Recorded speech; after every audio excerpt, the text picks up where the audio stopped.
I was the girl who threw like the elaborate birthday parties. I hosted all my friends.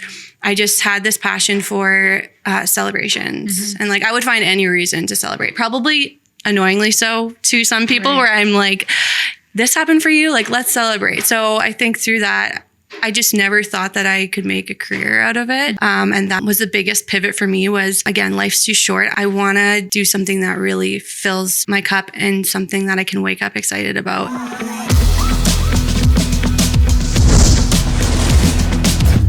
All right, everyone. Welcome back to the Special Event Rentals podcast. It's been a minute. We have not had a podcast in a while, and that's because it's been summer and it's been a great summer. Yeah, it has It's been a good summer. I would like to introduce you to Marissa, the owner of Sparrow Lane events out in Spruce Grove. And we're really excited to dive in today, everything about venues and what brides and grooms look for, but also kind of talking about how special Sparrow Lane is. I don't feel like we have had something like this since the Whitewood Barn. That's just a little niche and has everything, but this is just a little bit more elevated as well. So I'm super excited to have you. I'm super excited to be here. Thank you for having me on. Marissa, is this your first podcast? It's basically is. It's been a long, long time. So bear with me if I'm a little nervous. Yes, and bear with me. I'm a little rusty. Like I said, that I haven't dived into a podcast in a couple months here. So I guess I would love to start off with, tell us a little bit about yourself and Sparrow Lane. Okay. So I want to know what lights your fire, I guess, what you do for fun and why you kind of got started in the venue industry and why you built such a powerhouse. Well, I'll do my best to tell you as much as I can. I'll interrupt with a lot of questions. Okay, fair enough. So a little bit about my background. People always ask how I got I have an agriculture background. So I was born and raised on a dairy farm, actually just outside of Edmonton. So yeah, I was like farm girl. Farming was like my whole life, honestly, all the way through school. I was very involved in the agriculture industry. And then when it came time to go to university, I was one of those people who I didn't really have a clear idea. I think a lot of people can relate to that. I had my background and what I knew, but there wasn't like a burning desire to do anything. Right. So I decided, I loved sports growing up. So I was like, I'm just going to go play some volleyball, go take some classes. And that's what I did. So I started out with that. And then I did end up getting a degree in agriculture. Nice. So, good for you. So yeah, again, Educated. I didn't really, I mean, I could ID all of the weeds in your field. So in your backyard. So yeah, that's where my career kind of started out. I did 6 years in agriculture sales, which was awesome because a lot of the skills did carry into what I'm doing now. So that's kind of my background in a nutshell. And then actually what led me to Sparrow Lane is, about 5 or 6 years ago now, I was on my way to work in a work truck and I got T-boned on a major highway just kind of close to my house. And I got into a really bad car accident. And that is really what changed everything for me. If anyone's been in that type of situation, honestly, as I was rolling in my truck, I thought that was it. Like I thought, not to go dark. Well, I feel like that's also a moment, I can feel that. I kind of got chills. Yeah, it was a life-changing experience for me in a lot of different ways, but I'm so grateful for it because it really made me step back and realize, life is too short. And I just started to ask myself lots of questions like, what do I actually want to be doing? What brings me joy? And, you have to go within. And it was a dark time in my life, but it also brought so much light into my life. So I had the opportunity to ask myself questions that I never had before. And through that, I started to find these little moments, through when I was this big, all the way through my adulthood of just loving bringing people together. And I was the girl who threw the elaborate birthday parties. I hosted all my friends. I just had this passion for celebrations. And I would find any reason to celebrate, probably annoyingly so to some people, where I'm like, this happened for you, let's celebrate. So I think through that, I just never thought that I could make a career out of it. And that's really was the biggest pivot for me was, again, life's too short. I want to do something that really fills my cup and something that I can wake up excited about. Mm-hmm. I don't know what that's going to look like. So there's a lot of journaling, and there was a lot of late nights of just staying up and just mulling all of this over through my recovery because I wasn't able to work. So I had a lot of nights where I didn't sleep, just working through all of that. But there was one specific night where I was up late and I was like just writing a bunch of stuff down, and all of a sudden I'm like, okay, how can I bring this like passion of mine to other people and make a career out of this? And it kind of just washed over me. And I was like, I think I want to create a space where not only like other people can come and celebrate, but like I can celebrate, and I can turn kind of that dream into a reality. And so from that moment on, I'm kind of one of those people, once I get an idea in my head, it's hard to turn me off of it. So once I decided that that's what I wanted to do, I pitched it to my husband, who was on board. And then from there it was just, all of the things that go into starting a business. Yeah. So that's the crazy. Long and the short of it. Do you think if the car accident didn't happen that you would have still opened up a venue? I don't. So kind of like you're saying, as much as it was like a scariest place, I guess, to date in your life, but it was also such a comforting place, I guess. Was. Yeah. I think it's one of those things that you can look back on. Like at the time, it was so hard, but when I look back on it, I'm so grateful because I know for a fact that we wouldn't be here. Yeah. That's so crazy. It's like, it is wild to think about. It's crazy. It's crazy. I always truly believe that, everything happens for a reason, and there's good karma and there's bad karma. And that story is just like a testament to that. You started a venue because of it. You changed your life because of it, and for the better. I mean, it's, I believe that too. I think, like I said, you always have the perspective in the moment, but I think oftentimes when you look back on events, you can just see how it was working out for you. And, I'm just so grateful. Honestly, I was reading through your website, and the one thing I actually wrote down, and that's on that piece of paper down there that you guys don't see, because that's all my questions, is that let's talk about the magic of bringing people together and the powerfulness of that, and how you can relate to that. Because I know I can kind of relate to you, where it's, when I do see people gather, I don't know, it doesn't bring me to tears, but it gives me this like warmness inside. It's like, okay, I've worked my butt off for the last week and a half just to make this happen. And like, this is all I needed from that. Yeah, I agree. I think it's like, there's something so special and also powerful about bringing people together physically in a space. And I don't know, it's like an intangible. Yeah. And the memories that are created, and I don't know, it's just the feeling of warmth. And I think going back to like, you just can't take anything for granted. Yeah. And I don't think I realized how, you think you're invincible when you're in your 20s, especially. You're like, nothing can happen to me. And you just take those moments for granted. And ever since then, I've just realized how valuable, like every moment that you get to spend with like your people. And it's just so, you just can't take it for granted. And there's something special about bringing people together. Yeah. In all capacities, whether it's intimate two people or a couple, or if it's like a corporate gala, I feel like there is always something magical about it. 100%. So I think that is great. So good job, Marissa. Share that passion with you. So, so when you decided, did you and your husband just kind of hit the ground running of like business model, what you wanted your venue to be? What kind of ignited that fire of being like, okay, what is the most important to me?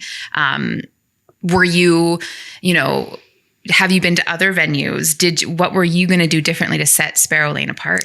Good question. I think, like anything, that dream evolved over many years, because it wasn't something that happened overnight. From start to finish, we were probably 4 years. So throughout all of that time, a couple life things happened. Me and my sisters, so there's 3 of us, we all got married within 12 months. Okay, so sorry for my parents. You know about venues and weddings prior to. There was a little bit of that influence where we all got married, all in Alberta, but very different venues, very different weddings. And through that and some other things, I really started to get an idea of what was out there, what I was looking for, what wasn't out there. And there was just lots of these little pieces that started to come together of, I knew I wanted to create something different. Mm-hmm. And I knew I wanted to create kind of that destination feel that we don't necessarily see here in Alberta. I felt anyways at the time. So there were those things that I knew I really wanted to, they were really important to me. And then the rest of it really was just market research, reaching out to people in the industry, reaching out to people internationally, and just seeing what was out there, and slowly the vision kind of clarified over time. So it wasn't like right off the bat where I'm like, okay, I have this really clear vision for what it's going to look like. It was more so, this is how I want it to feel. I want it to feel elevated. I want it to feel warm. Right. I want to bring the outdoors in because we love that piece of it, but I want it to feel European and like you're somewhere else, and just kind of introduce that kind of destination feel to it. So for anyone that doesn't know Sparrow Lane Events, just a rundown of what if I can describe it to you, it's like bleached wood. It is soft. It is elegant. It's timeless. You have these big, not cathedral like windows, but almost it kind of feels like that, where those windows provide that nature feel because you're surrounded by these trees, and the chairs match the bleached wood floors, and there's a fireplace, and there's a beautiful white bar. So not much needs to be poured into it if you were a couple getting married there, but it's not a blank canvas where you need to bring everything. It's all this happy medium of just dress it up to what, the couple is wanting. So I just wanted to kind of describe that because I think it is a venue that does stand out, and it stands alone, I think, right now, for venues in Edmonton or just the surrounding areas. Oh, I appreciate you saying that. Yeah, of course. And I guess, was location a big thing?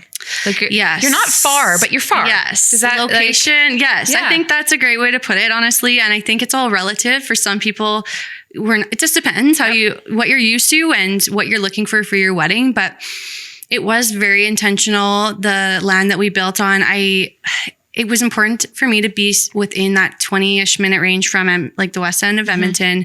I didn't want a bunch of gravel. I really was intentional with accessibility, like ease of getting there. Also understanding that I really wanted that countryside element. I wanted it to feel like, you're not in the city. It's super quiet, private. So there was a lot of thought that went into where was the best location. And I mean, for us, both of our families still do currently farm in that area. So for me, it was, and we still live out there too. So obviously there's a part of that where it's like needs to work with our existing location too. But there was definitely some factors that. I feel like sometimes location is key. And definitely. I think that people are willing to, guests and brides are willing to have their venue far, but what's like the limit? Because I feel like there is too far. Yes, for sure. Are there hotels around? How does that work for a bride and groom? Do you do shuttle services, or do you offer that? Or is that something that they have to kind of navigate on their own? Do you point them in the direction? Yeah, good question. I think we do have a hotel and shuttle partnership because we, right off the hop, I knew being rural and obviously safety is so important to us. And it was absolutely crucial for us to have that option to couples. So we do have that partnership in place. A lot of our couples do choose that just because we are enough out of the city that it's the most seamless option. Right. We do get cab services. Like we are close to some small towns like Devon, Spruce Grove, Stony Plain, for example. So there's definitely options as far as transportation goes, but we do offer that hotel and shuttle partnership. And of course, people can go outside of that. They can work with other. Then it's just there. And I feel like for a couple, it's one less thing that they have to think about. Yeah. When you're going out that far, it's like, okay, the venue has that partnership. I'll reach out. I'll do my room block. Yeah. I'm going to book that shuttle. It's going to come. So I think that is important because I think that part is exactly like you said, that is safety when you're going that far, because everyone likes to have fun at a wedding. Of course. And you probably have so many stories, which we're going to dive into, but alcohol and getting home is a huge thing. It's a huge thing. It is. Yeah. And even for our community surrounding us, like those are our people too. So it's like we just care so deeply about making sure that there's that option so that people don't have to think about that. It's, it's taken care of. We let them leave their vehicles overnight, can come back. It's just giving that option and taking it off the couple's plates. Yeah, that's because people love to have a great time, and we love them to have we want them to have a great time. That's exactly why we're there, right? Yeah. Or you built a venue is exactly. to bring these people together and have a good time. Yeah. How many seasons has Sparrow Lane been operating now? So our doors have been open for 2.5 years. So, but I would so say much longer. It seems like longer. 3 seasons. I thought it was like 4. No, I know it does. Sometimes I'm like, oh my gosh, it's only been 2.5 years. That's a little crazy. Yeah, it is crazy. I think because we operate in seasons. Yeah. So I would call it 3 seasons because we opened in spring. Yep. So for us, we're kind of heading into our 4th season, but 3rd year. But it is crazy to think about. It's only been, this is your 3rd season then? Yeah. Oh my goodness. Yeah. Do you remember your first bride and groom? I do. Do you remember that wedding? Yes. Were you nervous? Were you excited? Yeah. What was going through your mind? Did you learn a lot? I only can imagine in that first season that you, of course, pivoted a lot of business models or practices or procedures you had. But that couple must have been that's like, It was a big day for us. I think we did our open house and a couple of things before. So it gave us a bit of a dry run as far as building operations and stuff like that. But I do very, very clearly remember what actually got me that day was I wasn't necessarily nervous because we had gone through so much, honestly, to get to that point. For me, the wedding itself was like, this is the fun part. Like, this is the part where I've worked so hard. We've worked so many hours, blood, sweat, and tears to get to this point. It was more the emotional side of it for me. And watching her walk down the aisle, I honestly was overwhelmed with emotion because I was like, this is it. This is why. This is my why. The fact that we get to be a part of this, it's just such a privilege. And so it was way more emotional than I expected. The rest of it, as you said, I mean, we learn and implement so quickly, especially in this industry. I had done so much homework before we even opened, but still, you learn every event that went by. I was just implementing and making even small, tiny adjustments just to make things smoother and smoother. And every year that goes by, as you do with just business in general, you make small tweaks and you learn and grow. And so, it was a lot of that, but it is. What would be your biggest challenge that you kind of had to go through with Sparrow Lane? Was it, learning about having 120 people in your venue, eating and drinking? Was it more your vendors? What has been your biggest challenge?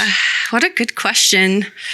I can go both ways. I feel like you learned on both sides. Yeah. But what was a challenge? I would say, there's lots of challenges and those aren't going away. Nope. Yeah. So I think big picture, honestly, again, we went through so much to open our doors that by the time we opened them, the challenges that came afterwards just seemed so much more manageable. So I think when I look at having people in the space and working with vendors, there was of course challenges with that, but I do feel like the biggest challenge of all was actually getting the project done and opening the doors. And then after that, I can conquer anything. Honestly, I can do anything.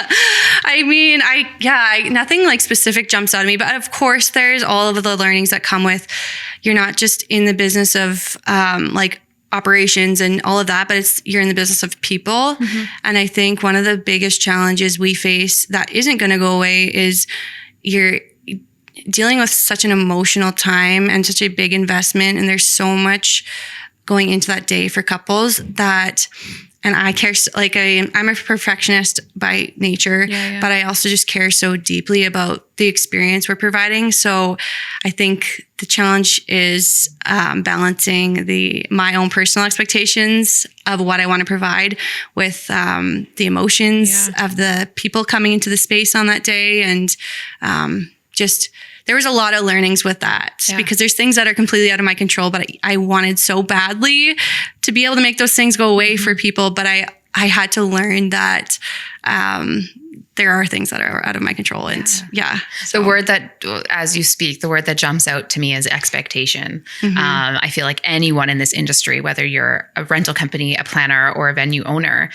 managing people's expectations is hard and is always changing. Like you always learn something Absolutely. every single time. And I feel like it's hard. It's sometimes really hard because wording can mean something to you and different to them. And then it's like, how do you navigate it on site or when you're in it? And they think one thing and you think the other. And that's challenging. It's challenging and taking the personal out of it. It's like that. Actually, that is probably what I would say is because it shouldn't be personal, but it is so personal.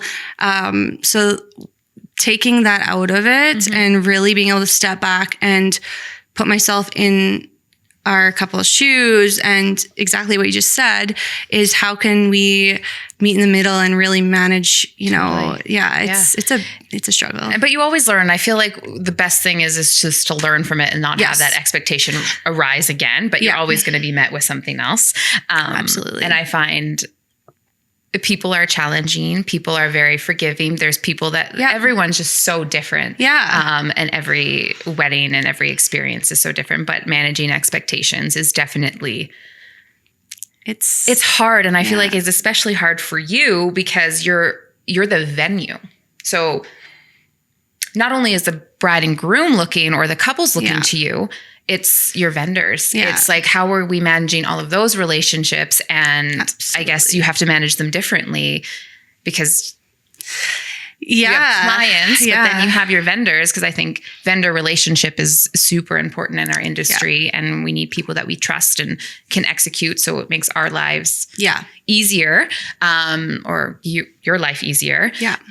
How do you kind of manage both? How are we managing our clients and how are you managing your vendors? And is there specific vendors you go to? Do you have like preferred vendors? I know we're one of your preferred vendors and I'm so happy about that. But that's a lot of managing personalities and managing business, I guess. It is. And I think there's just so many moving parts to what goes into producing a wedding day. And I think we have a really unique position in that exactly what you just said. We are arguably the only vendor that is part of the wedding planning process from start to finish, in a sense of sometimes we get booked before the wedding planner does. Sometimes we're there for the whole entire day. And that's not necessarily true with, different vendors. So we just get to see so many different parts of the day, which we love it. And it gives us the insight to when we're communicating with, like you said, everything from vendors to couples to their family members sometimes. Not just the wedding that's happening a week from now, but 2 years from now, there's a lot of communication. And that is probably the most important part of the business. And something that I kind of learned from my sales position too, is like communication is, you can never communicate too much. Never. So I think it's learning and building those relationships with those key vendors. We do have a vendor community is what we call them. And I love that. I did that intentionally because I don't know. I mean, you can use whatever terms you want, but just for more soft. me, it's more like, it's more team related. Yeah. It's not just, And it does speak to what we look for in our vendor partners, which is that team quality. I think when we opened, especially not having a background in the industry, I was starting from scratch. I didn't know, I had no previous relationships. I'd chatted obviously with some professionals prior to starting, but we're just starting all these brand new relationships. And I started to quickly realize what I was looking for is people who are team players, who are willing to go outside of their job description if it means helping each other out. Right. And it's vice versa. Like, we're here for each other. We're here for the couple and the client. And that was really what helped me navigate to where we are today with these really strong vendor partnerships in place. And it does change the game, not only for us, but for our clients and couples. Right. They know what to expect. There's way less room for miscommunication and misunderstandings all the way through the planning process. It's very seamless. And then of course, on a wedding day, it's like, it's just that much more smooth for everybody. Takes the guesswork out of it. Yeah. And to your point,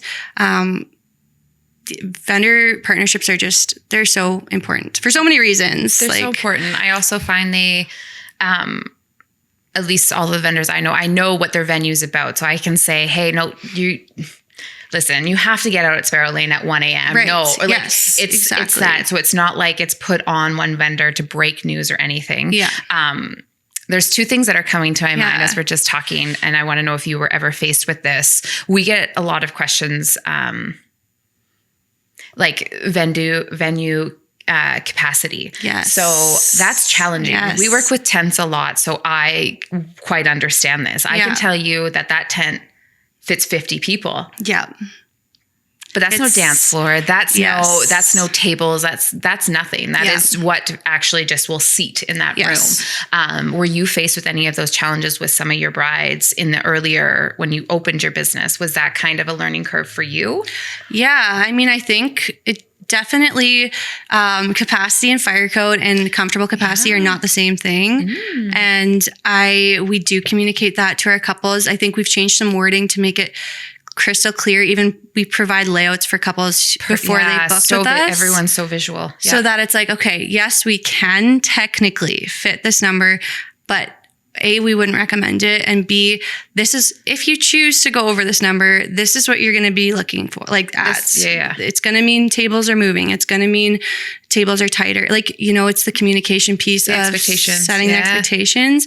But that's not to say, especially in those early days, I'm sure that's something that you learn. And as much as I had created layouts in advance to help communicate that, there was some fine tuning to make sure that we were even going a step further. Yeah. And now even when we tour, it's being very crystal clear with clients about just because the number's there doesn't mean that's what we should be aiming for. And I actually will send them in different directions to other venues that I feel like are a better fit for them if they're approaching that higher end of. And what's a higher end number? What's comfortable for you guys for a wedding? Yeah. I mean, it depends on a lot of floor plan things, and again, that's a conversation I have with couples when they tour. What's comfortable for one person might be different than the next, in that, do you want to have a live band? Do you want a photo booth? There's other things that'll take up floor plan space that will reduce your comfortable number. But I would say in that kind of 140-ish range, we can do plus or minus for sure. It's kind of, it is. And most of our couples end up there anyways, even if they are inviting 160, that's just naturally what happens. You don't usually get a full 100% RSVP, yes. But I would say kind of that 140-ish range, if we don't want to be moving anything. That's kind of what we would target. That's awesome. I feel like 150 is the bride and groom can see everyone. Yeah. The bride and groom, that's a good number. Yeah. It's still, I feel like a lot. Yeah. A lot. It's a lot of people. It feels like a lot of people in one room. Yeah. But I feel like couples are also, I can like, even just my own wedding, and you can also speak to this, the politics that go behind. A guest list. It is wild. It is so wild because everyone has a say. Yeah. Because not that it's everyone's wedding, but it is the immediate family's wedding. Yes. And then two people are just in charge. It's like they're the chair, and they have to then navigate through all of this. So, it's easy to say 150 is a good number, but I bet you most people hit 200 and have to then, okay, let's da-da-da-da. Yeah. So definitely. And I feel like that's what happens a lot of the time is we have these conversations with couples.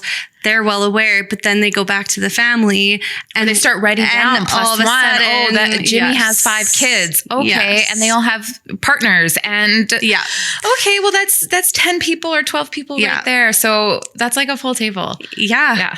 I've talked about this so many times now. People are probably getting tired of it, but my sister is getting married. Okay. And exciting. That's what we're going through. It's like, well, Uncle James has 3 kids and they're young. And then you have, Aunt Tracy, she has... It's a real struggle. Thing. It's a real thing. So I think that's a good thing to be extra clear on when doing a venue, because there's nothing worse, even just in my experience with like a tent or a venue, being crammed in. Yeah.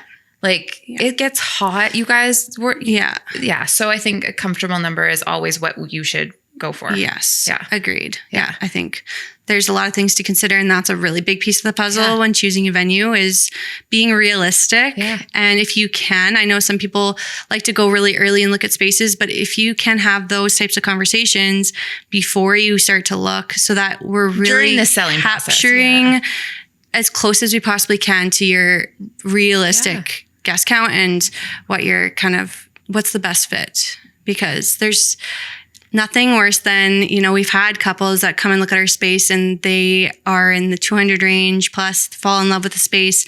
And it's like, you know what, guys, of course we would love to be a part of your wedding, but this isn't the best choice for you. Because I'm setting you up for disappointment. Yeah. I'm setting you up for when the wedding happens and you have this band and you have this dance floor and I'm breaking down tables. That's not what you're going to want to see. So I commend you on that. Another thing that we get a lot of is load in and load yes. out. Marissa. Let's talk about it. Specifically, we can talk specifically about Sparrow Lane. Yes. Being in your community of decor. Yeah. Sometimes that's challenging for your clients. I want to know how you navigate that, because I know on our end, when we do get the call, most of the time they are, I will say, I think you set expectations really well, because most of the time they are aware of it. Yeah. But because you're a bit farther out of town, there's a set rate. It's not just a rate. Yeah. It's not just a regular rate anymore. Yeah. And then depending on what's going on that weekend, we might have to be there day of and take down that night. And that, the cost of that. That's a high cost. So what is your feedback from your couples on site? Do they understand? Are they a bit weary? Do they then just kibosh decor altogether? Because I think you are well equipped over at your venue. Yeah. Good question. And I think, there's lots of different ways we can look at that. For us, I think the most important part is the communication, making sure people are aware of that as early as we possibly can. So oftentimes that's during tours. It gets brought up lots because people are curious about what does the day look like start to finish. And again, setting the expectation that we do at our venue, unless you opt for the 2-day option, which we do provide. We do require setup and takedown same day.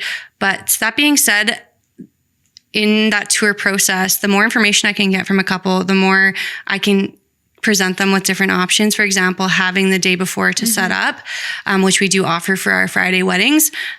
It's all the conversations about the more you bring in, the more that has to come out. Here's the different ways we can approach it. As far as costs go, it can get prohibitive for couples if they need to get stuff taken out that night. So I guess it's just different. Every couple is different in how we approach that. So the reasoning behind it for us is we have so many moving parts to manage logistically, and to be able to be a part of as many couples weddings as possible. We do back-to-back weddings, which is common in the wedding industry, I think, for many venues. Part of that is our team that works overnight. So we made the decision right off the hop to require everything get taken out of respect and appreciation for that team that works overnight. Because if we don't do that, we're introducing another element they have to work around items. Sometimes those items are large and heavy and it presents a risk. It's a liability. we don't want people trying to move stuff at 4 a.m. to try and get our clean done. Kind of in line with our conversation about really high expectations is we have such a high bar of cleanliness and stuff like that. So that's actually kind of the reasoning behind it, which a lot of people, I do try and explain that, because I find if you can explain the why behind certain things. Liquored up people. It's messy. It's guys. messy. It doesn't matter what part of town you're coming from. You are all messy. Yeah. And I think people don't understand sometimes the amount of time it takes to clean up after because we don't ask our couples to do any of the cleanup. They can basically just walk out of the building and take their personal stuff with them. We offer all of that service, but it does take time. And because of the level of clean that we're doing, we actually don't really have room to be flexible on that. And that's the why. So, and I feel like that also just comes from the success, to be able to do back-to-back weddings. That's pretty incredible. For most of, I would say, are you doing them most of the weekends in the summer, back to back? Most of the time. That's crazy. Yeah, which is crazy. And it's exciting that means your venue is I don't know. It's a good problem to have. It's a good problem to have, but in return, there are the logistics that you have to work out, and that, but I feel like it's no different than going to the Fairmont or going to JW, because the same thing happens there. Yeah. If they book something for the morning, you got to be out of there that night. But we do kind of offer, like, we'll offer different solutions for our couples they can put stuff outside and pick it up the next morning before 10. We do have a covered tent. Like, we've been so you're as flexible as we can be. Yeah. We've had times where furniture, for example, is a tricky one because it's a large item. And if it's a rental piece, I mean, obviously, if it's anybody's couch, you want to take care of it. But when you're returning it to somebody else who isn't you, it's important to keep it protected and dry. And our team is great. And we've had times where we'll load it into our covered tent and work with people. Mm-hmm. So if there's one of those situations where, it doesn't feel like there's a solution, we can usually come up with some sort of solution. Right. So you're willing to work within reason and making sure that we're, the day-to-day operation is still running. Exactly. Here's an option. Yeah, exactly. What would you recommend if couples wanted to bring in their own decor or rentals? I guess what would you say to them? I feel like what are you seeing most of people bringing in? Yeah. And what would you direct them to? Because I feel like I keep saying, you are quite equipped over there. We do have one of the things that we do provide our couples and clients is a rental, like, decor inventory. Yeah. So there is kind of a base level of just like classic decor items that go with pretty much every different color palette. That being said, we love to see the creativity. We love to see pops of color, and we love to see personality incorporated into their wedding day. So we never shy away from encouraging rentals. I think it's such a fun way to incorporate, some fun into. And it is I feel like it doesn't have to be a truckload. No. It can be, you're going to pick up some napkins and some tapered candles, and it's just going to, go in the fireplace or go, I don't know, wherever. So it's so true. I mean, some people do decide to bring truckloads in, which is great. Mm-hmm. And I love those people. Thank you. No, just kidding. I love everyone. Yeah. Because you can have so much fun. Yeah. Honestly, the options are endless, and I personally love to see all the different types of decor that we see come in. So you can bring in truckloads, but you're absolutely right. You don't have to make an impact. Yeah.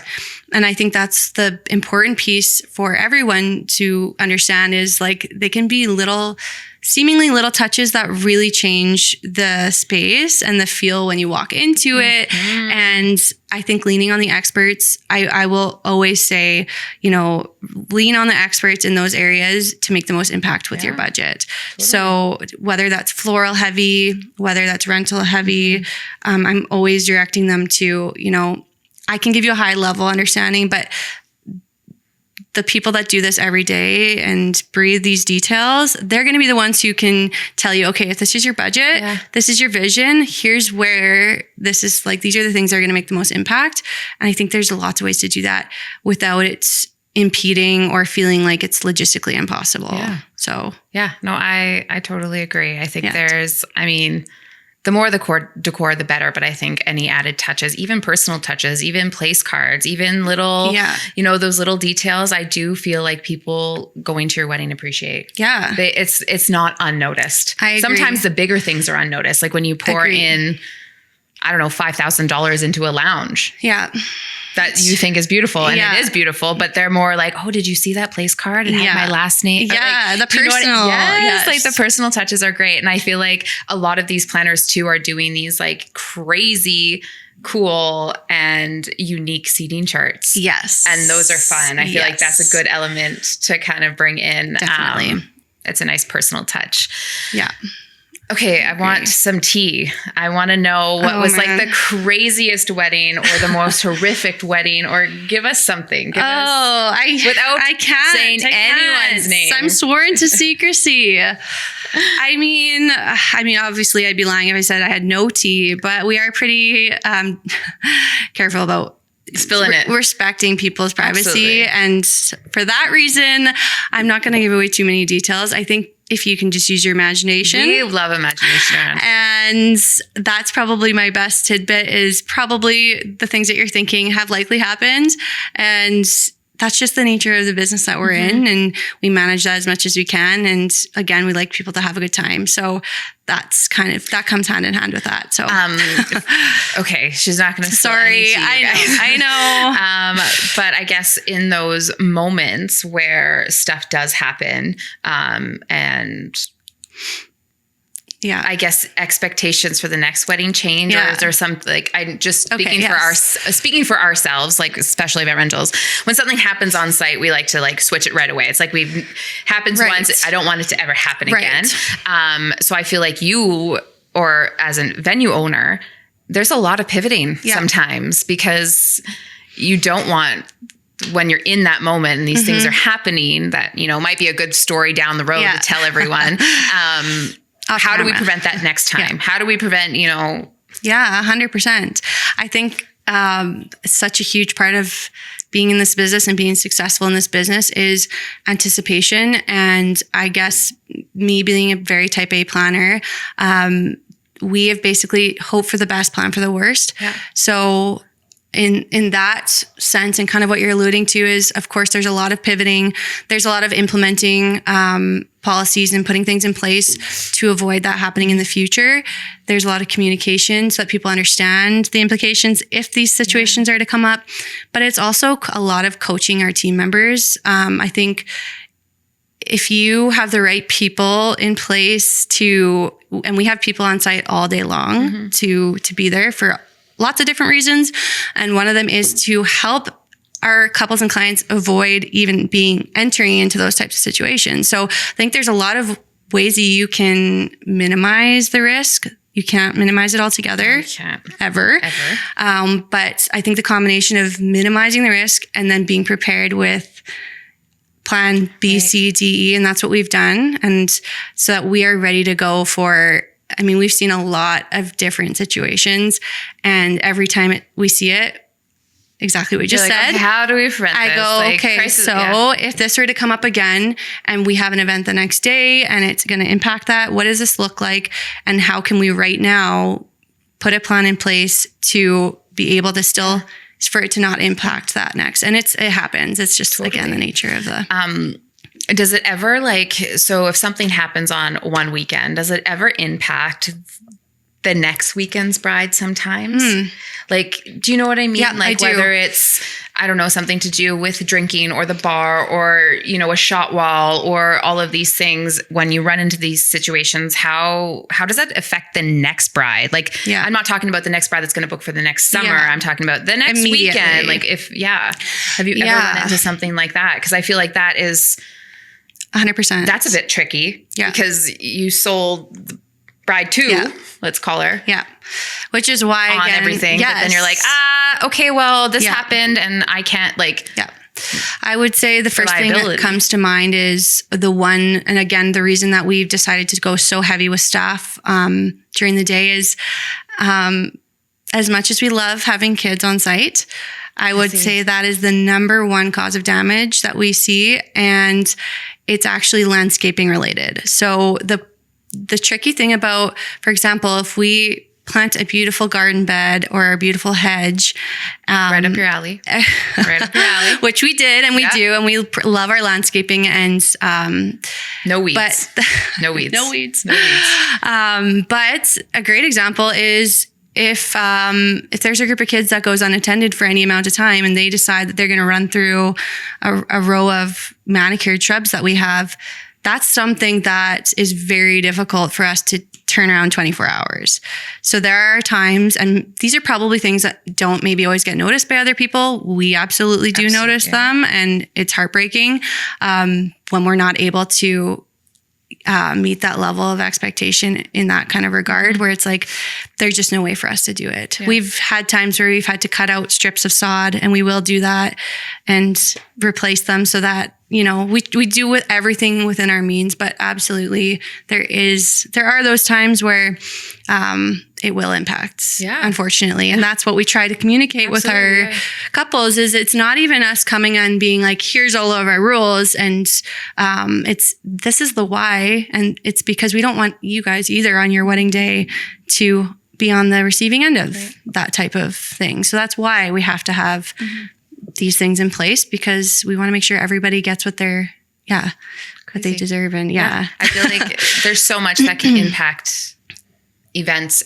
going forward in any community. It's the joys in of the event community. Everyone knows about that. Well, it was so great to have you, Marissa. I want to end with one question, and that is, what are the upcoming plans with Sparrow Lane? Oh. Do you have any good...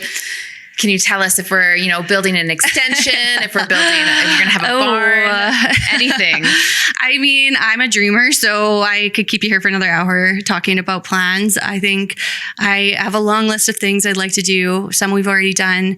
Lots of them will involve, I don't want to disclose too much until they're done. No tea, guys. It's a little risky, but I will say we have some fun landscaping projects coming up. So we're going to have a lot of fun with just expanding that outdoor space because we do have so much room to work with. So we're having a lot of fun with some plans right now for next spring. And I think a lot of it is event-based. We have our gala coming up in March. So we're getting excited about branching into some of those types of things. And as for the rest of it, like I said, big dreams. Big dreams. You'll have to have me back in a year from now and we can talk about. And you'll have to spill some tea then. I'll do my best. I'll do my best. Just kidding. Do you think the Oilers are going to win the playoffs? Oh. We're going to win the Stanley Cup? Oh, yeah. Heck yes. Right, Heck yes. I hope you're right. I hope so too. Anyways, thank you so much for being here and chatting about your venue. And I will absolutely take you up on coming back. Okay. Amazing. Awesome. Thank you. Until next time. Thanks for tuning in to the Special Event Rentals podcast. Here, you'll find exclusive interviews, expert tips, and behind-the-scenes insights, diving into the dynamic world of event rentals and planning. Enjoy. Subscribe to never miss an episode.